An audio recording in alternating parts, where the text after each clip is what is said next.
গত শুক্রবার ২১শে মার্চ ২০২৫ বাংলাদেশ জাতীয়তাবাদী দল বিএনপির কেন্দ্রীয় কর্মসূচির অংশ হিসেবে ব্রাহ্মণবাড়িয়া জেলা বিএনপির সদস্য আহসান উদ্দিন খান শিপনের উদ্যোগে বেগম খালেদা জিয়ার শারীরিক সুস্থতা ও ভারপ্রাপ্ত চেয়ারম্যান জনাব তারেক রহমানের দীর্ঘায়ু কামনায় দোয়া ও ইফতার মাহফিল অনুষ্ঠিত হয়।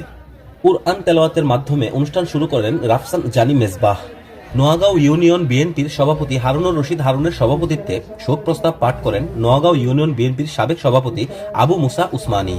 এই অনুষ্ঠানে উপস্থিত ছিলেন জাতীয়তাবাদী যুবদলের কেন্দ্রীয় সংসদের সাবেক যুগ্ম সম্পাদক সাইদ ইকবাল মাহমুদ টিটু, ছাত্রদলের সাবেক কেন্দ্রীয় সহসভাপতি শেখ আব্দুল হালিম খোকন, জেলা বিএনপির সদস্য এস.এন. তরুণ দে, সরাইল উপজেলা বিএনপির সভাপতি আনিসুল ইসলাম ঠাকুর, সাংগঠনিক সম্পাদক দুলাল মাহমুদ আলী। আশুগঞ্জ থেকে উপস্থিত ছিলেন উপজেলা বিএনপির সভাপতি শাহজাহান সিরাজ, ছাত্রদলের কেন্দ্রীয় যুগ্ম সাধারণ সম্পাদক হাসানুর রহমান হাসান, সহ সাংগঠনিক সম্পাদক মিজানুর রহমান রনি, সরাইল উপজেলা বিএনপির সিনিয়র সহ সভাপতি আশরাফুল করিম রিপন, সহ সভাপতি শেখ রাকিব উদ্দিন, জয়নাল আবেদিন, সরাইল উপজেলা যুবদলের আহ্বায়ক আবু সুফিয়ান, সদস্য সচিব নূর আলম, কৃষক দলের আহ্বায়ক মশিউর রহমান মাস্টার সহ অন্যান্য নেতৃবৃন্দ।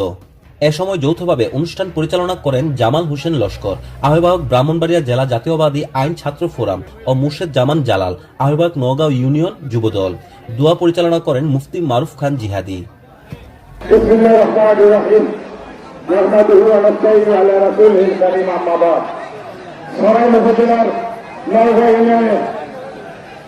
আমার প্রিয় বন্ধু ৩২ বছরের পড়াশোনা পাশাপাশি রাজনৈতিক বন্ধু আহসানুদ্দিন খান শিপনের উদ্যোগে আজকের এই ইফতার মাহফিল, পাশাপাশি দেশনেত্রী বেগম খালেদা জিয়া, বাংলাদেশের গণতন্ত্র, বাংলাদেশের স্বাধীনতা সার্বভৌমত্বের মধ্যপ্রদেশ দেশনেত্রী বেগম খালেদা জিয়া এবং তার যোগ্য উত্তরসূরি জনাব তারেক রহমানের দীর্ঘ কামনার জন্য আজকের যে ইফতার এবং দোয়া মাহফিল আয়োজন করেছে, আমি ব্যক্তিগত পক্ষ থেকে সালাম এবং শুভেচ্ছা জানাচ্ছি। আমি শেখ আব্দুল হালিম খোকন।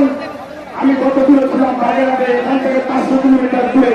আমি আর প্রিয় বন্ধু আহসানুদ্দিন খান শিপন, যার সাথে আমি দীর্ঘ ৩৩টি বছর সংসার করেছি এবং এখনো সংসার করছি।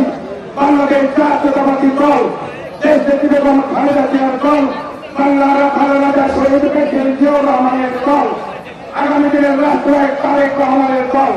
দীর্ঘ 17 বছরে একসাথে কাঁধে কাঁধ মিলিয়ে রাজপথে আন্দোলন করেছি, সংগ্রাম করেছি। স্পষ্ট সংস্কার একটা ষড়যন্ত্রের অংশ।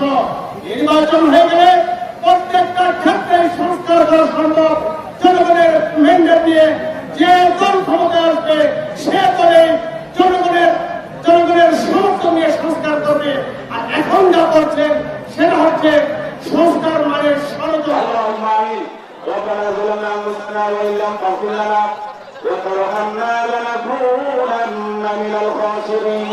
رب العالمين الله আজকের ইফতারের আয়োজনকে তুমি কবুল আর মঞ্জুর করে নাও। আয় আল্লাহ, যারা আয়োজন করেছে আয় আল্লাহ সকলের জিন্দেগির গুনাহটা মাফ করে দাও।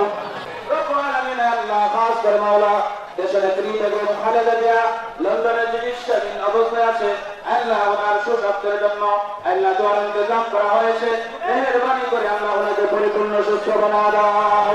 হে রব্বুল আলামিন, দেশ জাতি এবং ইসলামের কল্যাণের জন্য ওনাকে কবুল মঞ্জুর করে নাও। হে আল্লাহ, ওনাকে নেক হায়াত দান করে দাও। জনাব staff reporter Abdullah Al Faisal, PTV news.